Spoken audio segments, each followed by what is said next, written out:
Concert, if we may, to the time when you offered the tickets to Mr. Damiano before the concert actually took place. Okay?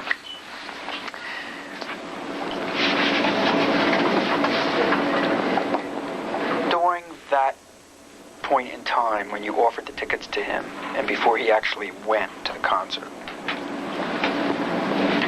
did you ever say to him or suggest to him that maybe he should bring some of his songs with him? No, I did not. Right. Do you deny saying that, or is it you just don't recall one way or the other? I deny suggesting to Jim that he bring songs along with him. I did, however, concur with him when he asked me, do you think I should bring my songs with me? I said, sure, why not? What could it hurt?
This is the videotape deposition of Elliot Mintz in the matter of Damiano versus Sony Music and Bob Dylan. Have you ever lied to Mr. Damiano?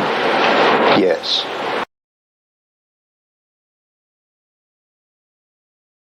Someday, maybe you'll be able to tell the greatest story, say the greatest line, give the greatest performance, find the greatest find. Bob Dylan started out singing other people's songs, but as he says, there came a point where I had to write what I wanted to say because what I wanted to say, nobody else was writing. So born in Hibbing, Minnesota, a town, he says, where you couldn't be a rebel, it was too cold. Bob moved to New York at age 19. By the time he was 23, Bob's voice, with its weight, its unique gravelly power, was redefining not just what music sounded like, but the message it carried and how it made people feel. Today, everybody from Bruce Springsteen to U2 owes Bob a debt of gratitude. There is not a bigger giant in the history of American music. There are thousands of facts that support the fact that Bob Dylan is a plagiarist.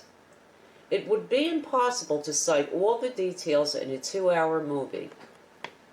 One fact we do want to cite is the most important fact, and that is that it has been reported by Reuters that at the age of 16, Bob Dylan was already a plagiarist and knew the value of plagiarizing songs. Quoting Reuters, a poem written by a teenage Bob Dylan and up for auction at Christie's is actually a song written by the late Canadian country singer Hank Snow. Christie's announced on Tuesday the sale of the handwritten poem, believed to have been written in 1957 when Dylan was 16 and away at Jewish camp. The words, with a few minor variations, match those of a song previously recorded by Snow, who died in 1999 at the age of 85. Christie's said in a statement, "Additional information has come to our attention about the handwritten poem submitted by Bob Dylan to his camp newspaper, written when he was 16, entitled Little Buddy.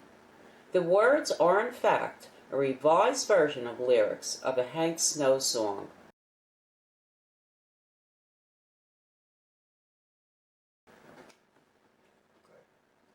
In 1996, James Damiano posted the findings of his lawsuit against Bob Dylan on the internet and received over 8 million hits. It was at this time that Bob Dylan's musical works were called into question, and the origin of his songs started to be scrutinized by critics.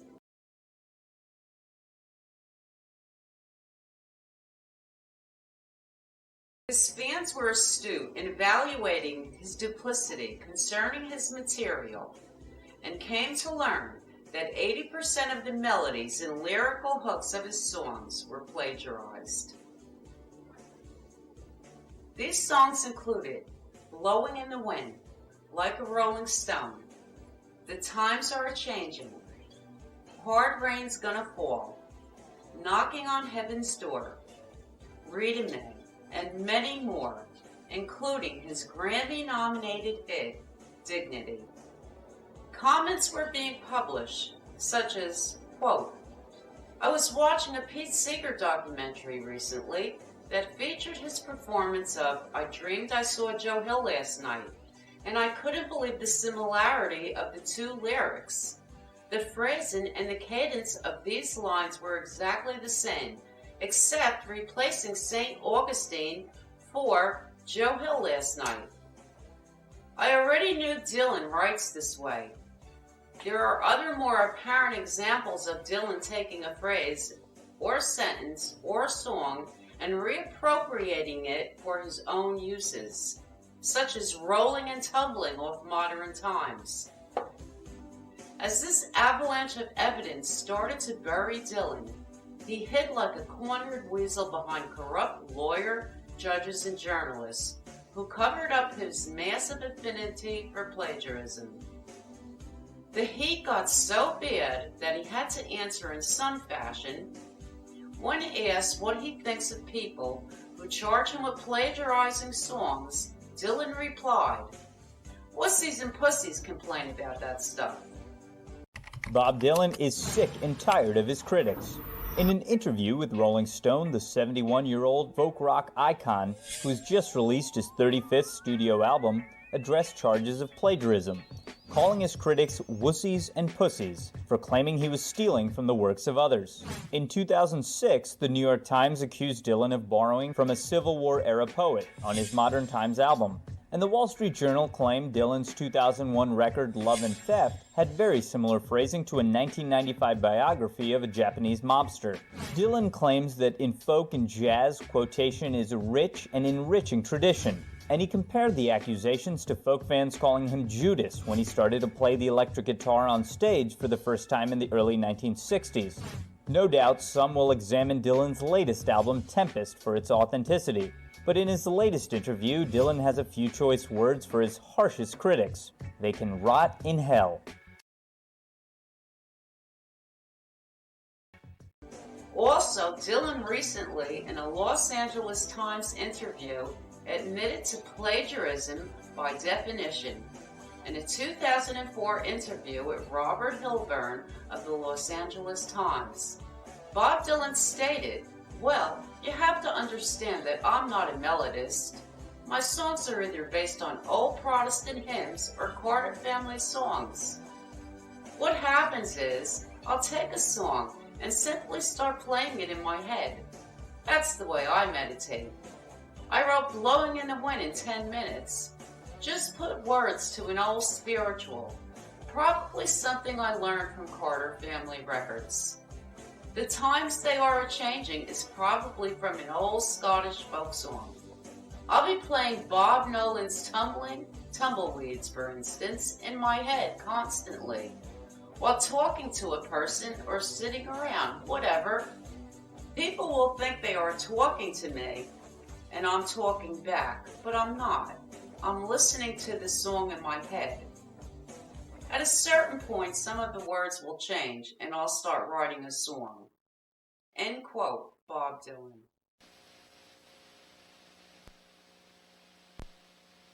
This is the videotape deposition of Elliot Mintz in the matter of Damiano versus Sony Music and Bob Dylan. Have you ever lied to Mr. Damiano? Yes.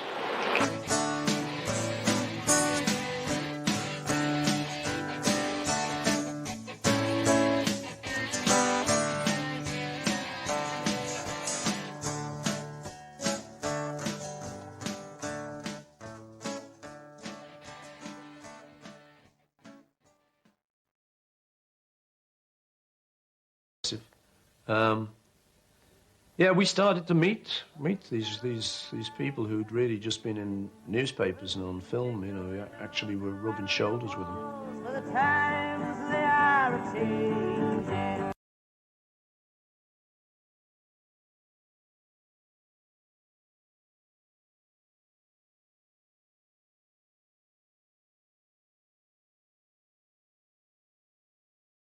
He was one of them. He was our idol. Bob was our hero. Not an idol, but we just heard his record. As I said, we listened to his album and it really gave us a buzz, and we played it constantly over and over and over again. I mean, I heard of Bob through John. He'd played the records to me, and it was just great. I think it was freewheeling. We love Bob Dylan. Oh, what did you see, my blue-eyed son? And what did you see, my darling young one? Son, newborn baby with wild wolves all around it. So highway of dark. Not many times, but on those occasions when he would ask me, could I pass on something to Mr. Dylan, I may have said to him, I'll try and pass it along, 4 words to that effect.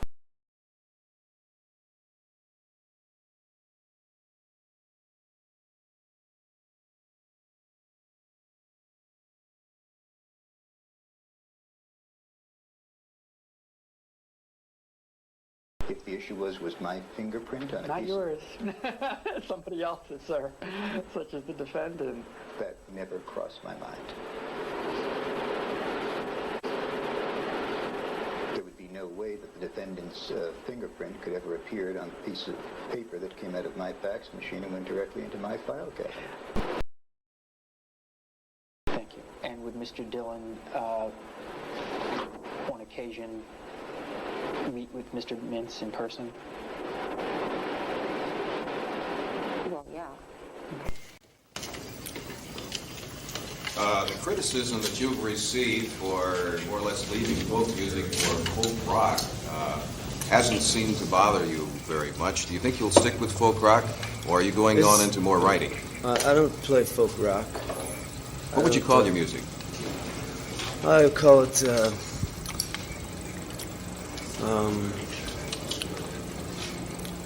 I like to think of it more in terms of vision music. It's mathematical music. Would you say that the words were more important than the music? The words are just as important as the music. There would be no music without the words. Which do you do first, ordinarily? The words. Do you think there will ever be a time when you will paint or sculpt? Oh, yes. Oh, sure. Do you think there'll ever be a time when you'll be hung as a thief?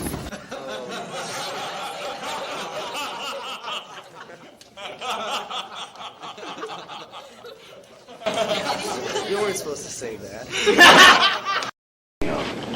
We are here at the office of Archer and Hayes, located at 500 Fifth Avenue, New York, New York. This is the case of James Damiano versus Sony Music Entertainment. This is the deposition of Muhammad Mahmoumi. At this time, counsel will identify themselves. Stephen Kramer for the plaintiff. Warren Snyder and Stephen Hayes for the defendants. At this time, I'll have the court reporter swear in the witness.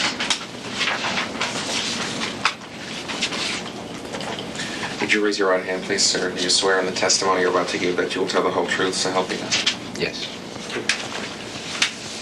Morning, sir. Morning. Would you please state your name and spell it? Mohammed, M-O-H-A-M-E-D, Marhoumi, M-A-R-H-O-U-M-Y. And you're here today because the plaintiff, James Damiano, has identified you as someone who has relevant information about the claims he has made in this case and the federal rules of litigation under which we're all operating here give each party the right to hear what the witnesses for the other side have to say under oath. And the proceeding here, even though it's in a lawyer's office, has the same seriousness and solemnity as if the proceedings were taking place in the United States court in front of the judge and jury in the United States courthouse. All of your testimony here is under oath, which, as you know, means you have to tell the truth here. Do you understand that? Mm-hmm. Now, as I said, I represent, along with my partner, Mr. Hayes, the defendants in this case, Sony Music Entertainment and Bob Dylan, and I'm going to ask you a series of questions. The questions are going to be taken down by the court reporter, and we're being videotaped as we sit here. Your answers then will be taken down by the court reporter word for word, and it's important that you answer each question verbally, that is, yes, no, or... I did, however, concur with him when he asked me, do you think I should bring my songs with me? I said, sure, why not? What could it hurt? For you today, a melodic analysis and comparison of the main melody of Steel Guitars by James Damiano to the main melody of Dignity by Bob Dylan. I define melody as the sequence or ordering of pitches in a single line of a musical composition. That is, melody is the ordering of pitches, which are often referred to as numbers, one being the number of the pitch center or tonic of the composition. And melody is distinct from rhythm, which specifies the timing and the duration of those notes. Analysis will cover the main melody of Steel Guitars and the main melody of Dignity, which I find to be strikingly similar. To begin, I'd like to illustrate the similarity of these two melodies by playing for you what I identify to be the common features themselves, a melodic arc of shared melodic features between these two compositions. This melodic arc is the pitches 1, followed by the pitches 5, 6, 1, and then after a gap, proceeding to the pitches 2, 3, 1. These pitches constitute what I call a melodic arc in that they bear with them something of the character of the melodic phrase, starting with one, ending with one, proceeding in certain patterns in between, particularly the 5-6-1 progression in between, and the ending with the 2-3-1. There's a kind of a melodic character to this arc, more than just a set of shared pitches. What I will be doing shortly is I'll be leading you through an analysis, allowing you to hear how steel guitars actually projects this exact same arc as Dignity. Not many times, but on those occasions when he would ask me, could I pass on something to Mr. Dillon, I may have said to him, I'll try and pass it along, or words to that effect. Conversations took place considerably before May of '95. Could you explain to us why you would have destroyed documents pertaining to him, given the fact he made it clear to you that he was consulting an attorney, and you know that consulting attorneys often leads into lawsuits? And two reasons for not attaching much importance to that. One, the papers that I had destroyed were illegible papers as a result of the disappearing fax ink process. I do recall receiving a fax from him, but I didn't have time to look at it.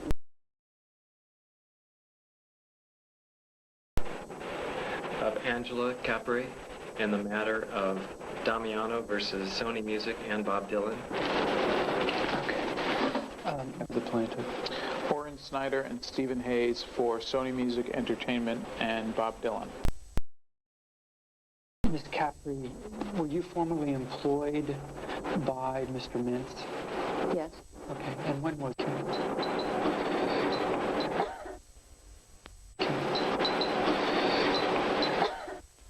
Purposes, if the issue was my fingerprint on a Not piece... yours. Somebody else's, sir, such as the defendant. That never crossed my mind. There would be no way that the defendant's fingerprint could ever appear on a piece of paper that came out of my fax machine and went directly into my file cabinet. Well, I hear you say that, but as you... Okay, thank you. And would Mr. Dillon, on occasion, meet with Mr. Mintz in person? Well, yeah. Mistruths. Yes. Just to place that in context, I want you to know that, because I'm a truthful person,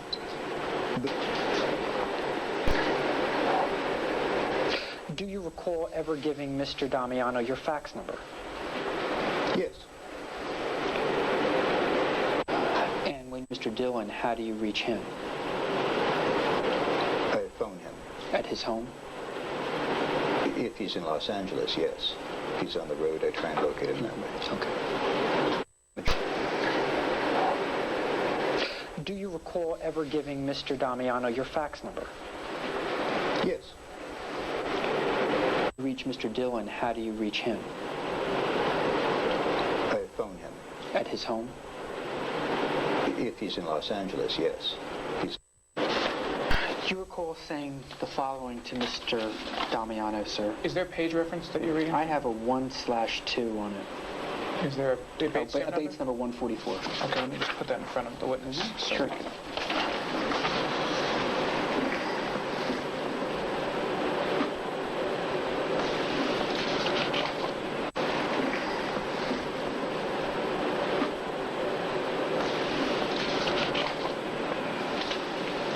You state at the top of the page, or at least it appears to that you state, my job here is to pass along information to Bob.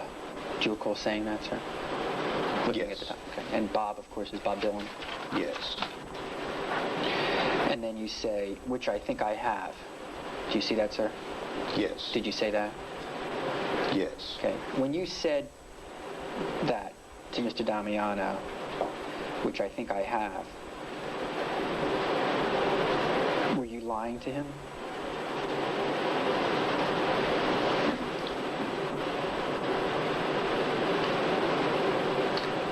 I was Do you see that, sir? Yes. Did you say that? Yes. Okay. When you said that to Mr. Damiano, which I think I have, were you lying to him?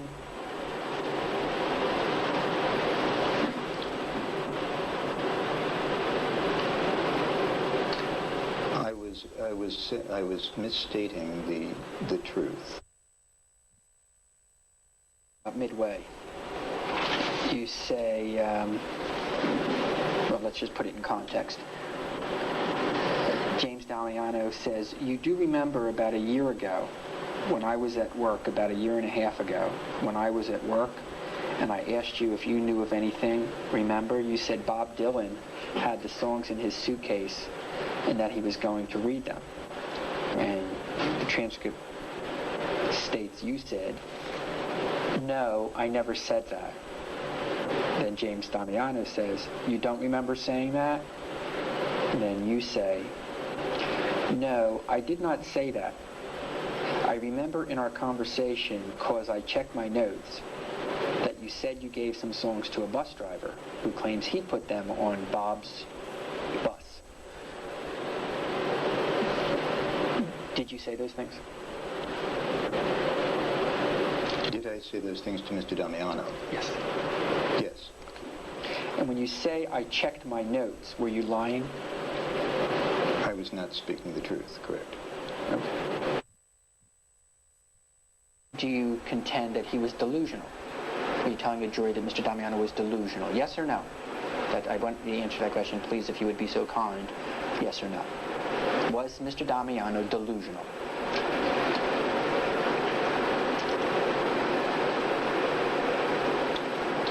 In my opinion, Mr. Damiano was, at the time of these conversations, delusional.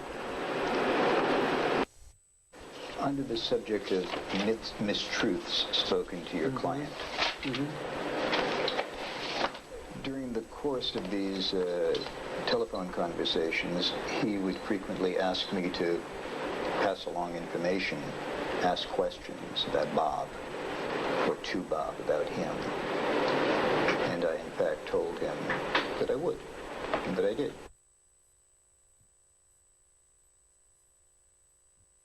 In the course of these telephone conversations, he would frequently ask me to pass along information, ask questions about Bob, or to Bob about him. And I, in fact, told him that I would, and that I did. Now I'm talking, okay, I'm sorry. That's my fault. Those other questions. That's my fault. My fault. With regard to this person from Sweden, have you shared those documents with a psychiatrist or a psychologist? No. So would it be fair to state that just like the only person who you know, at least, other than counsel, who's made his opinion on the record abundantly clear, that believes Mr. Damiano is delusional, is you? In other words, do you know of anybody else who believes Mr. Damiano is delusional? I've not discussed Mr. Damiano with anybody. So would the answer be no? No. Okay. And would your answer be the same with regard to the gentleman from Sweden?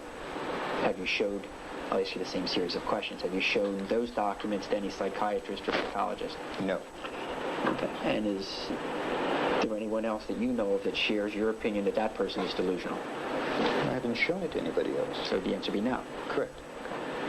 So that we're clear, the only person in the world that we know of for sure that believes that the person who made the accusations against Mr. Dylan from Sweden, that he's delusional, is you.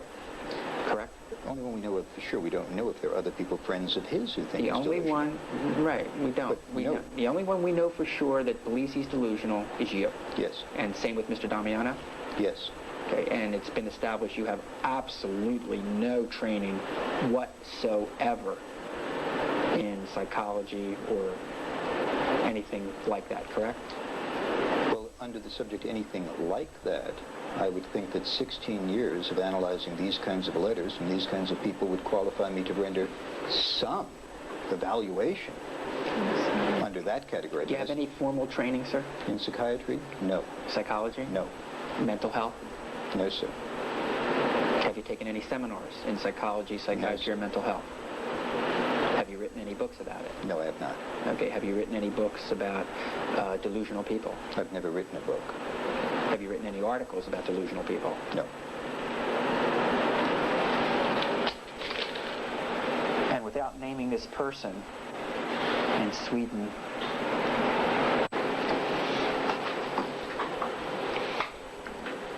okay, sir. The time is 6:23 p.m. and we're back on the record. Okay, from page 149, would you quote the words that you would like to tell the jury, in your view, revealed Mr. Damiano as being delusional? Must I confine that to delusional, or may I suggest delusions of grandeur, or any kind of extension of the word delusional? Well, let's take it one at a time. Let's first talk about delusional. Or let's do it this way. Okay. Anything that in your mind you would like to tell the jury reveals to you that Mr. Damiano is suffering from some sort of delusion. Okay, that's fair. That's fair.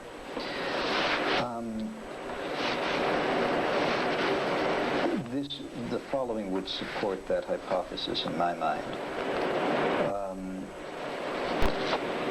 I'm quoting, I mean, these people befriended me for 11 years. Those are the quotes of somebody who I would classify as being in some way hampered, confused, disturbed, is suffering from delusions of grandeur, deluding himself, confused in some way. It doesn't bring me joy to say it. I'm not saying it in an accusatory manner or in a degrading manner. I'm not trying to hurt Mr. Damiano's feelings. Just based on reading hundreds and hundreds of these kinds of letters, those are the feelings that I get from the words that I see before me. When Mr. Damiano said that people befriended me for 11 years, did you talk to anyone at CBS to see if that was the case? And if so, whom? I believe I had one telephone conversation with that individual that Damiano asked me to contact. Mr. Tiller? Mr. Tiller, okay. Yes. And did he refer to Mr. Damiano as a friend of his? Yes or no? I have very little recollection of my conversation with Mr. Tiller. I can't recall. I'm sorry. Were you aware that Mr. Tiller, on at least one occasion, you understand Mr. Tiller to have been, I think, up to this day, even, to be an executive of CBS? No, I do not. Do you understand Mr. Tiller to be an employee of CBS? I was told he was an employee of CBS. Okay. I never knew what he did. I'm just going to object because I believe you're mischaracterizing. What is this objection? I believe you're mischaracterizing his testimony. I was promoted to Associate Director of Marketing Services.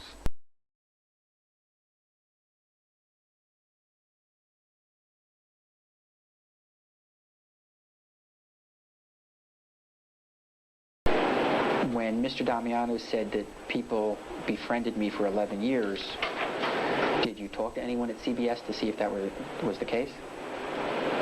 And if so, whom? I believe I had one telephone conversation with that individual that Damiano asked me to contact. Mr. Tiller?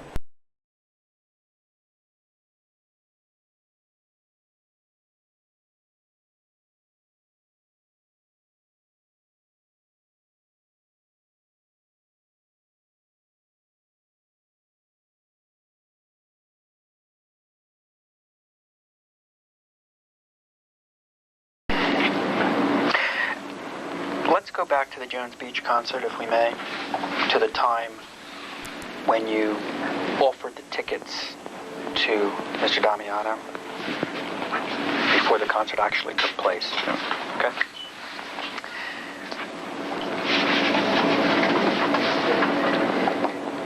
During that point in time when you offered the tickets to him and before he actually went to the concert, did you ever say to him or suggest to him that maybe he should bring some of his songs with him? No, I did not. Do you deny saying that, or is it you just don't recall one way or the other? together? I deny suggesting to Jim that he bring songs along with him. I did, however, concur with him when he asked me, do you think I should bring my songs with me? I said, sure, why not? What could it hurt? Are those the words you use? Sure, why not? What could it hurt? Mr. Tiller? Where did this interview take place between yourself and Mr. Dillon? It was over dinner at a restaurant called Il Cielo here in Beverly Hills. And do you recall when it took place? August 5th, 1988, in the evening, sometime around 7, 8 o'clock, something like that. Thank you. And was anyone else present at the table with you? Yes, Elliot Mintz, who was at the time Bob Dylan's publicist. Said before it sounded like the tour had maybe kept him from writing as much as he had in the past. James Damiano versus Sony Music Entertainment Incorporated and Bob Dylan. And the case number is 95-4795. We're here at the offices of Parcher and Hayes, located at 500 Fifth Avenue, New York, New York. And this is a deposition of Tony Tiller. This time counsel will identify themselves. Stephen Kramer for the plaintiff. Orange Snyder and Ruth Lott for Sony Music Entertainment, Inc. and Bob Dylan. At this time, I have the court reporter swear in the witness. Raise your right hand, sir. Do you swear in the testimony you're about to give that you will tell the whole truth, so help you God? Yes, I do. Thank you very much. Okay. Mr. Tiller, good morning. You are employed by whom, sir? Sony Music. And how long have you been employed by Sony Music? For 9 years on staff, 10 years if you count, approximately a year and 2 months as temp/per diem. I was promoted to Associate Director of Marketing Services.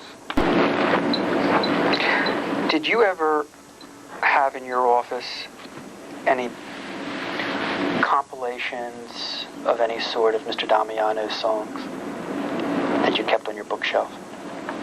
When you say compilation, what? Folder, binder, book, tablet. Printed material, anything. Printed material, yes. Okay, and draw, if you would, so I can picture it, and the jury can picture it, a verbal picture of your office, and then after you do that, where the material rested. I'm sorry to interrupt you, so the record's clear. Are we talking about, because you may have had more than one office over the course of the years, so you might want to... Sure, if you had more than one office, take me through it. Okay, when I first started as a temp, I moved from office to office to cover for people who were on vacation. Okay, just to speed it up a touch, perhaps. If you would, Mr. Tiller, limit yourself to the offices in which these materials were ever located. Okay, my first office, I had, the door would be, say, in that corner. Over here, I had 2 file cabinets, a table, a small table to my left attached to my desk, an art desk in that corner, a bookcase right next to that, and next to that a file cabinet. Okay, thank you. The book that Jim had given me would be on that bookcase. To your right? To my right. Okay. And what year did you receive that book initially? I don't recall. Okay, and what did it have in it? It had a bunch of songs, or a bunch of, I guess, well, he called them songs, so I called them songs, but they were words written in verse form. Was it in a binder, a folder? It was in a binder. Like a 3-ring binder? 3-ring binder. And where is that today? I do not know. When was the last time you saw it? When we were in the CBS building at 52 West 52nd Street.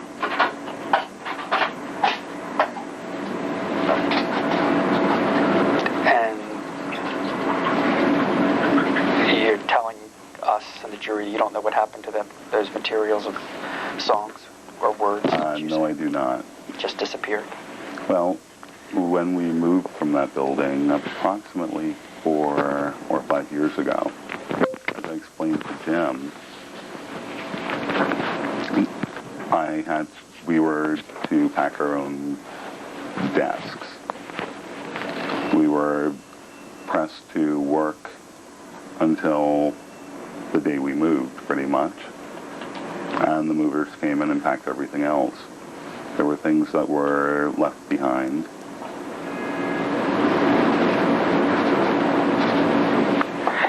And so could you pinpoint, Mr. Tiller, what year Mr. Damiano's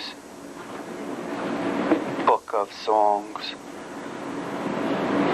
or words disappeared from your office? You did not say disappeared. You're mischaracterizing his testimony. You did not say they disappeared.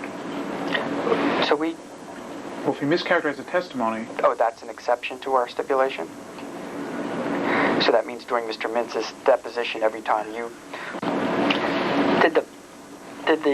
Did Mr. Damiano's songs, Mr. Tiller, disappear?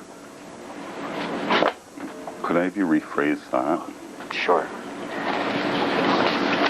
What happened to his songs that had been on your shelf for how long? 1.5, possibly 2 years. Okay.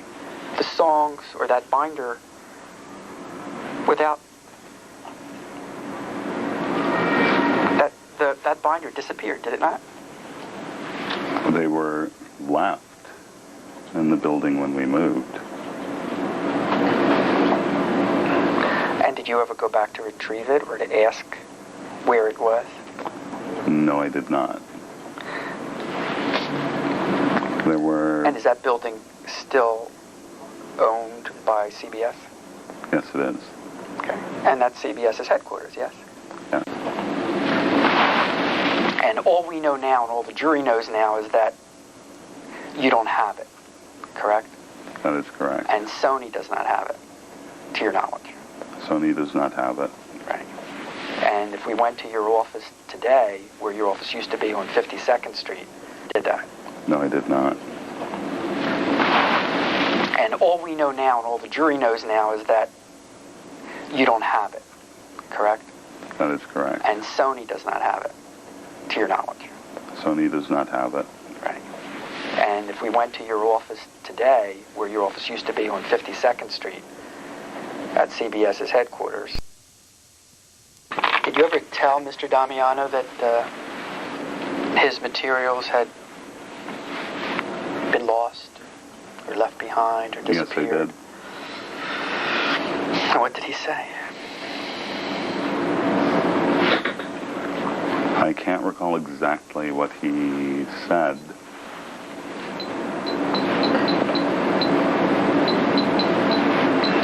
But I did tell him I was sorry.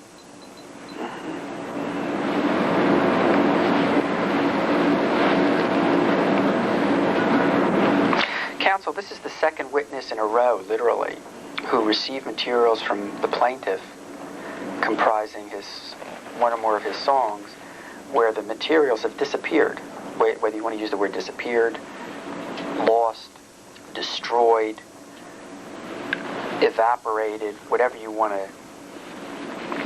phrase you want to use. And I want the record to note that this is the second witness in a row. Mr. Mintz testified that he destroyed Mr. Damiano's faxed materials. And no, not only did he destroy them, he went further. He said he shredded them. Mm-hmm. And now Mr. Tiller is saying that the binder of materials of songs that Mr. Tiller received got lost, disappeared, don't exist. And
record a tape?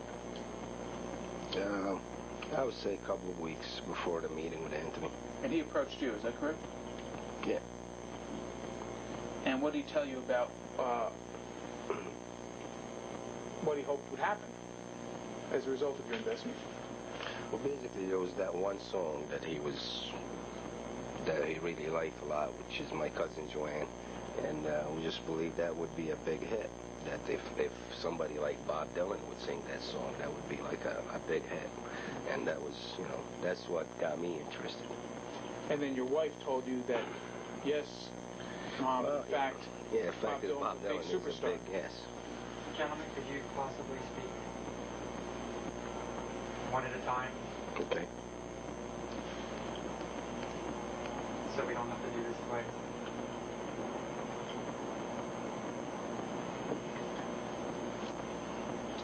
So in effect, Mr. Damiano asked you to invest $10,000 in his recording project. Yes.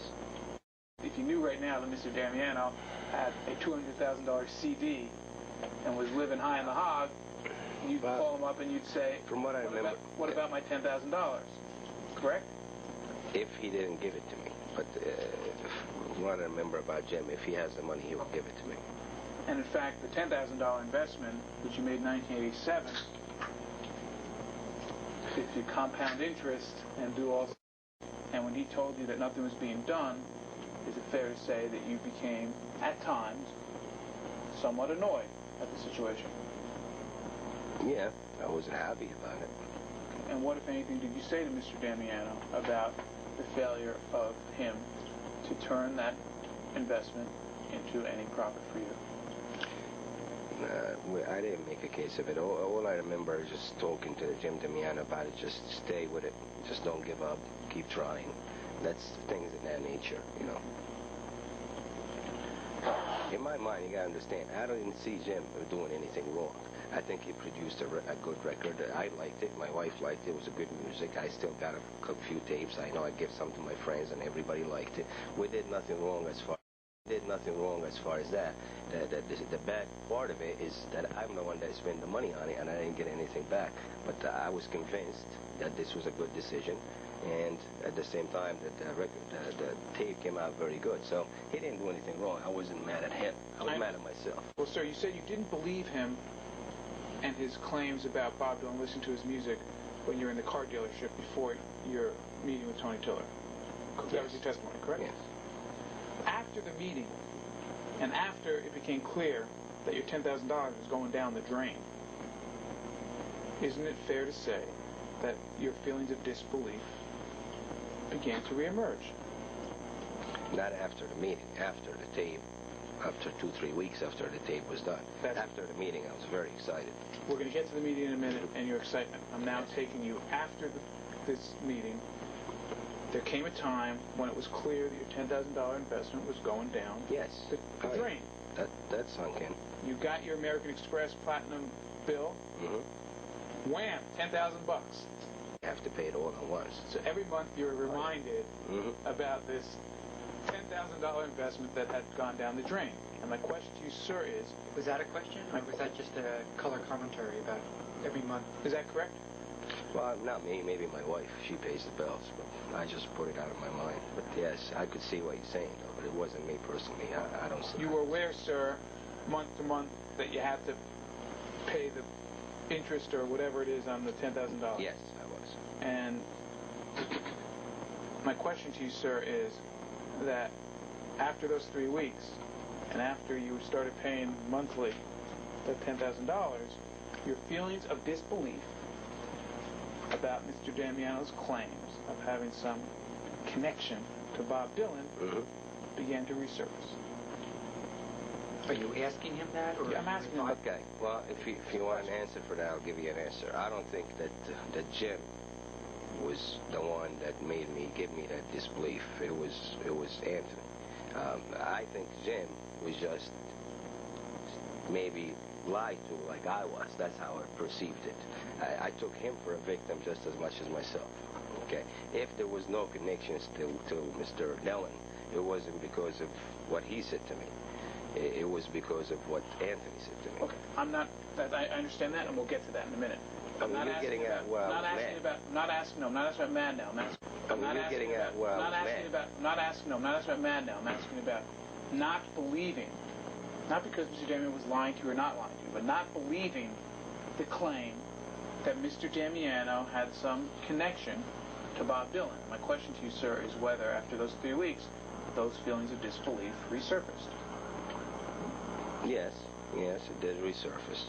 And I also had second thoughts about maybe that just the whole thing was a scam. Okay, or the whole thing was a scam, or also that this music just got stolen from us. It basically just went the way they wanted to go. We paid the money and something else will happen to it. I mean, a million things will go through your head to justify it. But at the time, yes, I was upset. And the bottom line is we lost track of each other after that for a few years, and I just forgot about it. My specific question is whether after those 3 weeks you again disbelieved. Let me rephrase it. After those 3 weeks, you again believed that Mr. Damiano really didn't have any way to get his music to Bob Dylan. No, I never disbelieved that, because I know what I heard. My wife disbelieved that. My wife told me the whole thing was a lie. I never disbelieved that part. I believed that this music was going to Bob Dylan. I know I believed that in my heart, and I still believe it till now. Now, maybe... Brian, can we take a half a second? That I thought about. But also I believed, after a while that Jim, there's no possible way that Jim could have been part of that scam, because we stayed, he stayed working for me for a while after that, and I learned more about what he was going through, and it wasn't really his fault, it was my fault. Well, when you said a scam, what was the specific scam that you thought might have been a possibility? Yeah. What kind of scam? Well, that scam would be something like him and Anthony got together and made me believe that could have been a scam, but now I know better. Well, because of my relationship afterwards.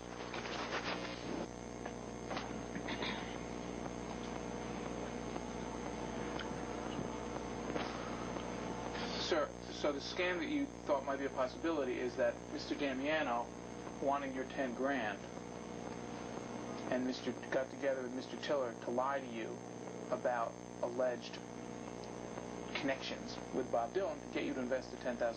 Is that the scam that... It would have been a good scam if it was done that way, but he didn't want the money. I didn't pay them any money. The money was paid to the record company. He wanted to record a record, and that's, that's all he wanted is his song produced. The record company... You didn't pay any money to Sony or CBS. The money you paid went to the recording studio. To the recording studio. My question to you, sir, is one of the things that crossed your mind 3 or 4 weeks after this meeting was that in order to get you to pay the 10 grand, Mr. Tiller and Mr. Damiano may have lied to you about their alleged connections with Bob Dylan to get you to pay the 10 grand. Is that the scam that crossed your mind? That's one of the thoughts that came to my mind to justify what I did to myself, but I know it's not true. Well, you know it's not true. How do you know it's not true? I know it's not true because of my continuous relationship with Jim. Well, sir, you have no idea, do you, as you sit here today, whether in fact Mr. Tiller has any contact or ever had any contact whatsoever with Mr. Dylan. Is that correct? I don't know for sure. No. You have no way of knowing that one way or another. Is that correct? No, other than the fact that Tiller told him? Yes, and that's what I was going to say. Based on what he told me, he does. Now, I don't know if he really does or not, but based on whatsoever with Mr. Dylan. Is that correct? I don't know for sure. No. You have no way of knowing that one way or another. Is that correct? No, other than the fact that Tiller told him? Yes, and that's what I was going to say. Based on what he told me, he does. Now, I don't know if he really does or not, but based on his words, he does. But you know that the record went nowhere. I don't know that.